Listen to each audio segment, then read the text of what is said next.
বিশেষ করে জনকল্যাণমূলক যে প্রকল্পগুলোতে শ্রমিকরা তার অংশীদার হয় সেগুলো কিছু থাকবে না।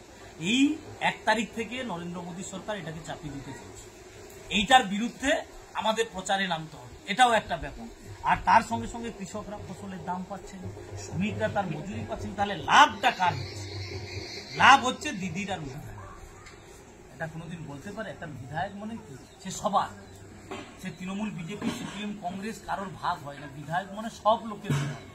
কিন্তু বিধায়ক হওয়ার পর তুমি বলছো আমি হিন্দুদের বিধায়ক, যেটা হয় পশ্চিমবাংলায় এতদিন কোনোদিন হিন্দু মুসলমান ভাগ। আমি দিদি নিয়ে গেছিল একবারে বিজেপির প্রার্থী হয়েছিল, তাকে আমি বলছি আপনি বলুন তো, যে শুধু এই যে তোমার রামনবমী আসছে, লাল তোমার গেরুয়া ফেটটি মাথায় বেঁধে দিয়ে বলছে চল মিছিলে চল, মিলে এই ব্রিগেড সমাবেশটা আমাদের মূলত রেখেছে। সবাই মা বোন আমার দাদা কাকা বাবা সবকে নিয়ে এই ব্রিগেড সমাবেশটায় আমাদেরকে সামিল হতো। এটাই হচ্ছে মোটন কথা, যে হিন্দু মুসলমান ও ভাগাভাগি ছেড়ে দাও। আগে আমার পেটের কথা বলো, আমার রুটি রুজির কথা বলো, আমার ঘরের ছেলের কাজের কথাটা বলো। শ্রমিক যার তুমি 8 ঘন্টা থেকে 12 ঘন্টা কাজ করতে বলছো সেইটা তুমি বন্ধ করো। শ্রমিকরা তার যে পিএ বিএসআই তার যে সামাজিক সুরক্ষা পাওয়ার কথা তার ব্যবস্থাটা করো। তুমি ঘরের ছেলে মেয়েটা স্কুলে যাচ্ছে, আর যেখানে 8,500 স্কুল বন্ধ হয়ে যাচ্ছে। অথচ এটা জানার জন্য, এটা হাসার ব্যাপার নয়, 22,000-এর বেশি হচ্ছে মদের দোকান।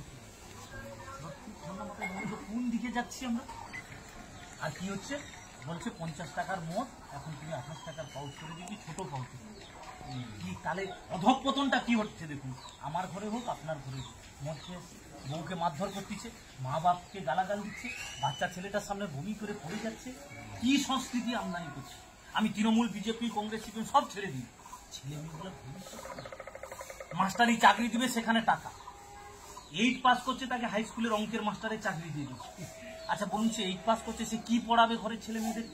আমার ঘরের ছেলে মেয়েরা তো স্কুলে যায়, আমরা তো আর ইংলিশ মিডিয়ামে পাঠাতে পারবো না, বড় স্কুলে পাঠাতে পারবো না। তাহলে কি হবে? এইটা হচ্ছে আমাদের ভাবা। শুধু ওই তৃণমূল, বিজেপি, হিন্দু মুসলমান এই ভাগাভাগি না করে আমাদের কথাটা মানুষ, যে কে বলছে হিন্দু বিপদে আছে, এ বলছে মুসলমান বিপদে আছে, আমরা বলছি না, মানুষ বিপদে আছে, তাকে এই বিপদ থেকে উদ্ধার করা। এইটাই হচ্ছে সবচেয়ে বেশি সমস্যা। ওষুধ প্রত্যেকদিন খাচ্ছি কিন্তু প্রেশার তার বেড়ে যাচ্ছে। কেন না? সে তো ভেজাল প্রেশারের ওষুধ, সে ওষুধ খেয়ে কোনো লাভ হচ্ছে না। মানে বিপদটা কিভাবে ডেকে আনছে, মানে কার উপরে ভরসা করব? ওষুধের উপরে যদি ভরসা করতে না পারি। এই জন্যই আমাদের কথা, কৃষক, শ্রমিক, খেতমজুর মিলে আমরা 20 এপ্রিল ব্রিগেড সমাবেশের ডাক দেওয়া হয়েছে।